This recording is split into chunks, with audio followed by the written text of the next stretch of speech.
सर्दियों के मौसम में एक बूढ़ी औरत अपने घर के कोने में ठंड से तड़प रही थी।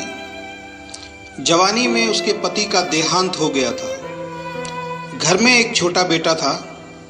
उस बेटे के उज्जवल भविष्य के लिए उस माँ ने घर घर जाकर काम किया। काम करते करते बहुत थक जाती थी, लेकिन फिर भी आराम नहीं करती थी।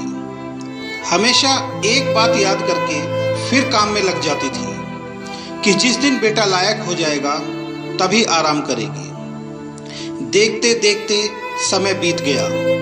माँ बूढ़ी हो गई और बेटे को एक अच्छी नौकरी मिल गई। कुछ समय बाद बेटे की शादी कर दी और एक बच्चा हो गया। अब बूढ़ी माँ बहुत खुश थी। उसके जीवन का सबसे बड़ा सपना पूरा हो गया। उसका बेटा लायक हो गया। अब उसका बेटा उसकी हर ख्वाहिश पूरी करेगा। लेकिन ये क्या, बेटे और बहू के पास माँ से बात करने तक का वक्त नहीं होता था। बस इतना फर्क पड़ा था माँ के जीवन में कि पहले वो बाहर के लोगों के झूठे बर्तन धोती थी, अब अपने बेटे और बहू के। पहले वो बाहर के लोगों के कपड़े धोती थी, अब अपनी बहू और बेटे के।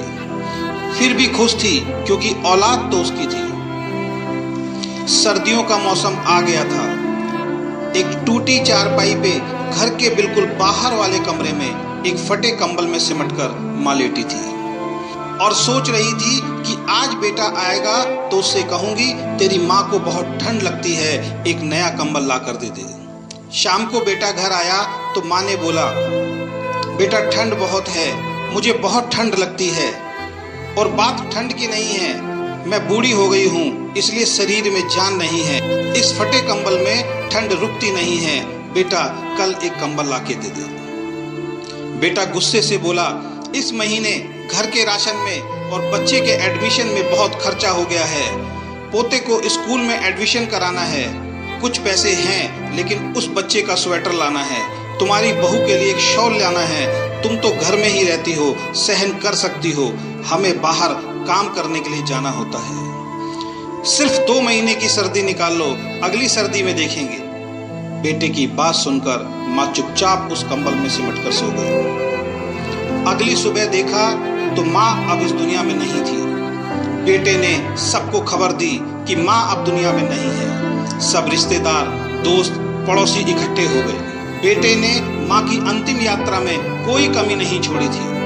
माँ की बहुत बढ़िया अर्थी सजाई थी, बहुत महंगा शॉल माँ को उड़ाया था। सारी दुनिया अंतिम संस्कार देखकर कह रही थी, हमें भी हर जन्म में भगवान ऐसा ही बेटा मिले।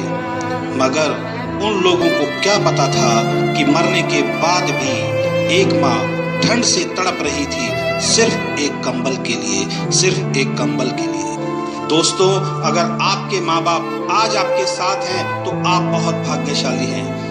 आज आप जो भी कुछ हो वो उन्हीं की मेहनत और आशीर्वाद से हो। जीते जी अपने माता पिता की सेवा करना आपका पहला कर्तव्य बनता है, क्योंकि उन्होंने आपके लिए अपना पूरा जीवन दे दिया है।